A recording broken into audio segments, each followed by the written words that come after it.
এই যে কি সুন্দর একটা শিরোনাম দিয়েছে, একটা সুন্দর নাম দিয়েছে, লেডি হিটলার। এখন যদি জিজ্ঞাসা করা কারে মিন করেছে, বলে এটা কি আমরা বুঝি না কারে মিন করেছে? যেমন দেখেন না, আপনি যদি বলেন এমনি উদাহরণ হিসাবে যে একদল খেয়ে গিয়েছে আর একদল খাওয়ার অপেক্ষায় আছে, এটা তো বিয়ে বাড়িতে নিয়মিতই হয়। আপনি বিয়ে বাড়িতে যান কি? বিয়ে বাড়িতে হয় না?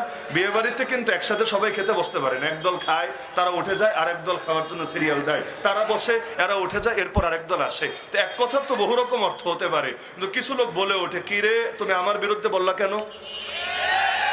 আপনি বলবেন কই, আমি তোমার নিয়ে কই বললাম? আমার তো মনের কোনো চিপা চাপা, কোনো হাসিয়া, কোনো জায়গায় তো তোমার নামও নাই ভাই, তাহলে তুমি এটা তোমার গায়ে লাগালা কেন?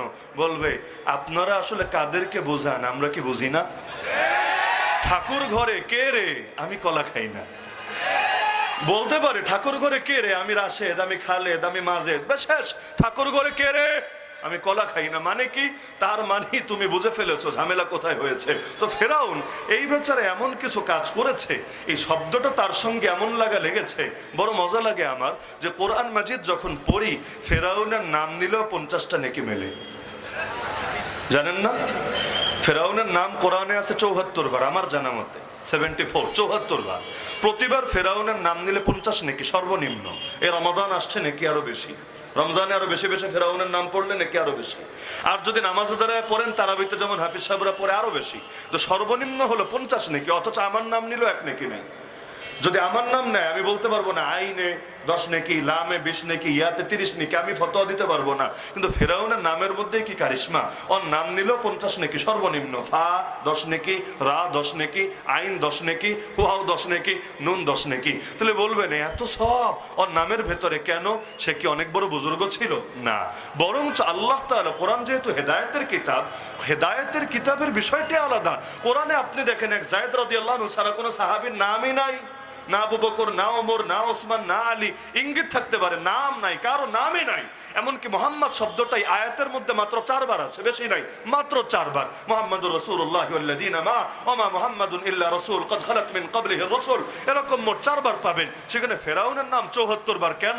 ওর দাম বেশি, ওর মাকাম বেশি, ওর সম্মান বেশি? না, এ কারণে না।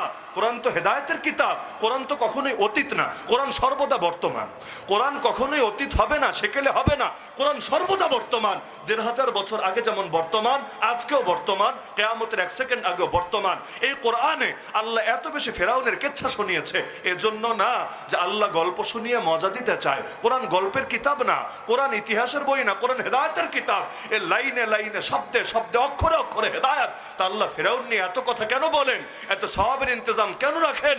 কারণ আল্লাহ বান্দাকে ফেরাউনের কথা শুনিয়ে শুনিয়ে, বনি ইসরাইলের গল্প জানিয়ে জানিয়ে, নবী মুসা আলাইহিস সালামের অবস্থান শুনিয়ে শুনিয়ে প্রত্যেকের দিলে দিলে এটা বসিয়ে দিতে চান। শোনো, এক ফেরাউন লোকান্তরে, লক্ষ ফেরাউন ঘরে ঘরে, একটা বিদায় হয়েছে, তাতে কি হয়েছে? কিয়ামত পর্যন্ত আরো বহু ফেরাউন আসবে।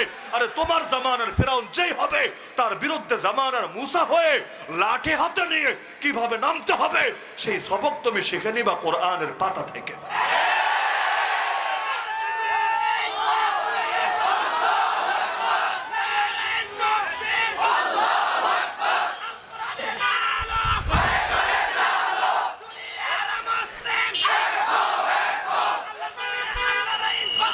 তো যেহেতু বাতিলের থিম একই থাকে, ওয়ালপেপার চেঞ্জ হয়, এজন্যই পুরান মূলনীতি মেনেই হার জামানায় কাজ করা যায়। তো ফেরাউন বলেছিল আমি ভয় পাই নবী মুসার ব্যাপারে 2টা।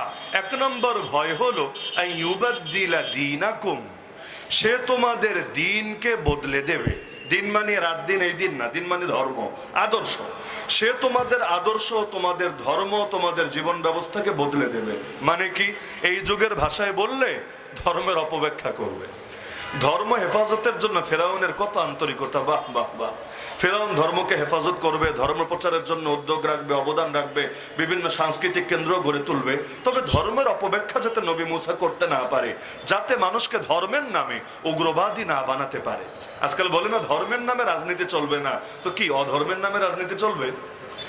ধর্মের নামে রাজনীতি চলবে না তো চলবেটা কিসের নামে? রাজনীতিতে ধর্ম টানবেন না তো টানবো কোথায়? ধর্ম সব জায়গায় টানা যাবে, বাথরুমে টানা যাবে, স্ত্রীর সাথে মিলিত হয় টানা যাবে, দাঁত ব্রাশ করা, কাপড় পরা, ওঠা বসা চলা, সব জায়গায় ধর্ম টানা যাবে। আর রাজনীতিতে ধর্ম টানা যাবে না তো কিছু একটা তো টানতে হবে, কারণ আদর্শ ছাড়া তো কাজ হয় না।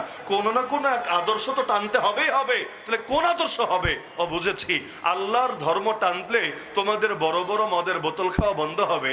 আর ওদের আদর্শ টানলে তোমাদের ধান্দা খুব ভালো চলবে। না হলে ধর্ম পরিপূর্ণ হওয়ার মানে কি? ইসলাম যদি পরিপূর্ণ হয়, আগে এটা মানেন যে ইসলাম পরিপূর্ণ নাকি পরিপূর্ণ না। যদি বলে পরিপূর্ণ না, তুই বেটা মুসলমানই না। যদি বলে পরিপূর্ণ, তো জীবনের সব জায়গায় ধর্মের শিক্ষা থাকবে।